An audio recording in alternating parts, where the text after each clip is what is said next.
Ya, ini jurusannya apa? Bimbingan dan penyuluhan Islam. Berarti sangat erat kaitannya dengan tupoksinya penyuluh, atau tugasnya penyuluh di Kementerian Agama. KUA ini adalah Kementerian Agama yang paling bawah, yang bersentuhan langsung dengan masyarakat. Saya mau tanya dulu, kalau kita mau turun berdakwah, apa yang harus kita siapkan? Selain materi dakwah, apa lagi? Fisik. Hah? Fisik. Ya. Harus sehat ya. Ya. Ya. Harus sehat. Ya. Fisiknya, psikisnya juga, mentalnya juga. Media. Seperti apa itu media? Ya, bisa. Media. Ada lagi yang bisa diketahui? Sasaran dakwah.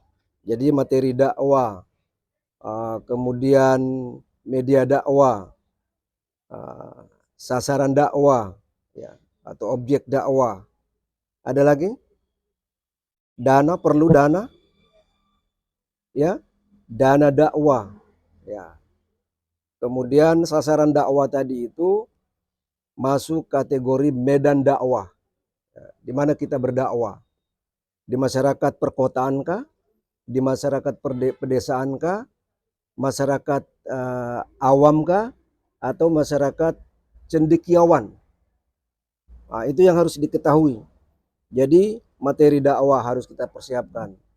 Jangan sampai pada saat kita berdakwah kita tidak tahu apa kita mau sampaikan karena kita tidak mempersiapkan materinya dengan baik. Tuh, konsepnya harus jelas ya. Kalau dibikin catatan, catatannya harus bagus, harus terstruktur dengan bagus. Supaya kita ceramah itu istilahnya orang tidak ngawur kita berbicara. Karena ada konsep kita siapkan, ada materi dakwah yang terstruktur yang kita siapkan.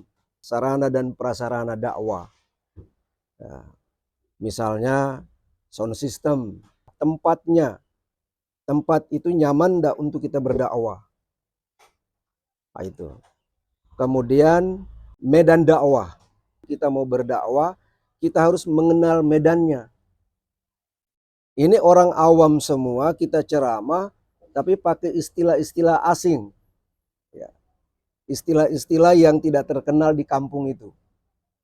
Nah, makanya kita harus mengenal medan dakwah, di mana kita berada, di mana langit dijunjung, di situ bumi dipijak. Ada orang yang ya cerdas, dia sudah persiapkan materi dakwah, sudah siapkan dengan matang. Ini materinya yang saya akan dakwakan di tempat ini. Sampai di sana, dia lihat medannya berbeda. Bisa terjadi enggak? Bisa ya? Dia lihat medannya berbeda yang sesuai dengan materi ini. Bisa enggak dia merubah judul materinya itu? Bisa ya?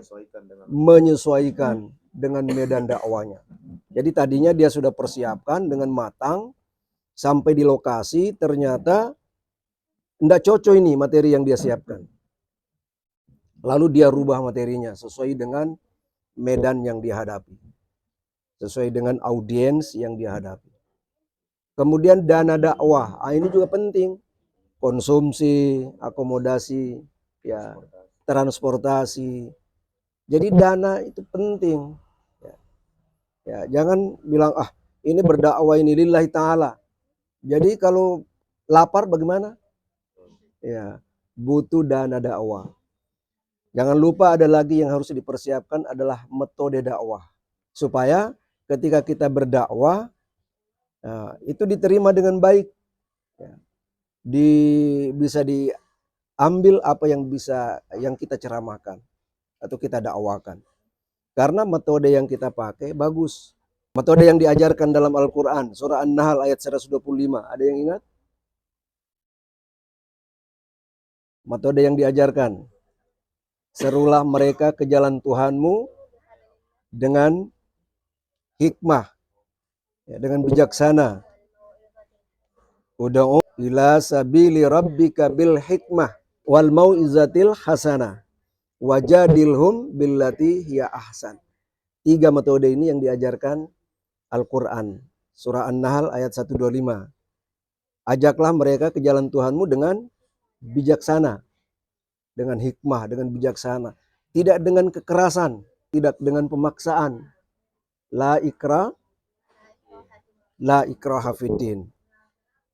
Qad tabayyana ar-rusydu minal ghayy.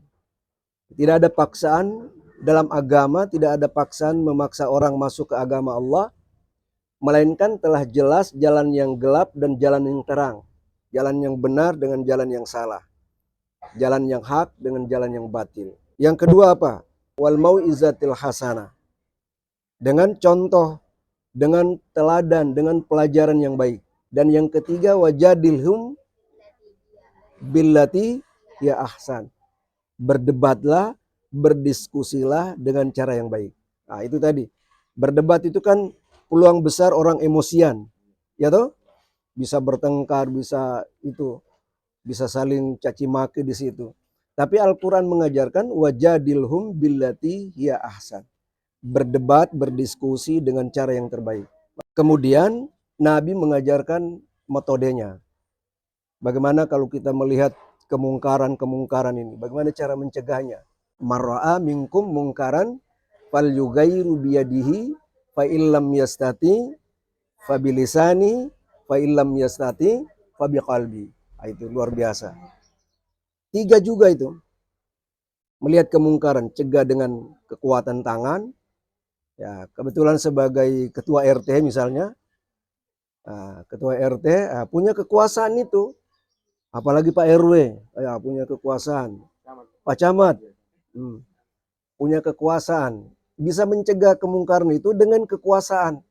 Biyadihi itu bukan berarti tangan semata-mata, kekuatan fisik semata-mata, tetapi kekuatan di sini adalah kekuatan dengan kekuasaan.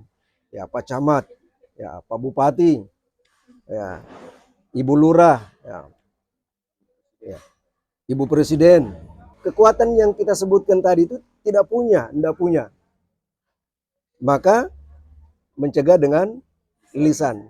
Ya. Fa illam yastati fabilisani. Kalau tidak bisa mencegah dengan kekuatan tangan, maka dengan lisan. Siapa yang punya kekuatan lisan? Ini kalian semua ini. Ya, tapi siapa tahu besok jadi Pak Camat. Amin. Atau bupati, ya, atau presiden sekalian. Punya kekuatan luar biasa. Seluruh keputusan ada di tangannya Pak Presiden. Ya, ini mirip-mirip Pak Prabowo ini. Ya, tidak punya dakwah dengan lisan. Balighu anni walau ayah. Kata Nabi, sampaikan dariku walau 1 ayat. Ya, itu tugas kita semua ini. Menyampaikan dengan lisan. Fa illam yastati fabi qalbi. Kalau tidak punya kekuatan lisan menyampaikan, maka cukup membenci kemungkaran itu dengan hati. Allah mengajarkan 3 metode dalam Al-Quran. Nabi mengajarkan juga 3 metode ketika kita menyampaikan dakwah. Mengajak orang lain untuk berbuat kebajikan. Dan itu tugas kita semua. Apa ayatnya itu? Bahwa kalian semua ini adalah tugasnya menyuruh kepada yang ma'ruf, mencegah dari yang mungkar. Apa ayatnya itu? Kuntum khaira ummatin ukhrijat linnas ta'muruna bil ma'ruf wa tanhauna 'anil munkar. Kalian adalah sebaik-baik umat yang diturunkan di tengah-tengah umat manusia, menyuruh kepada yang ma'ruf, mencegah dari yang mungkar.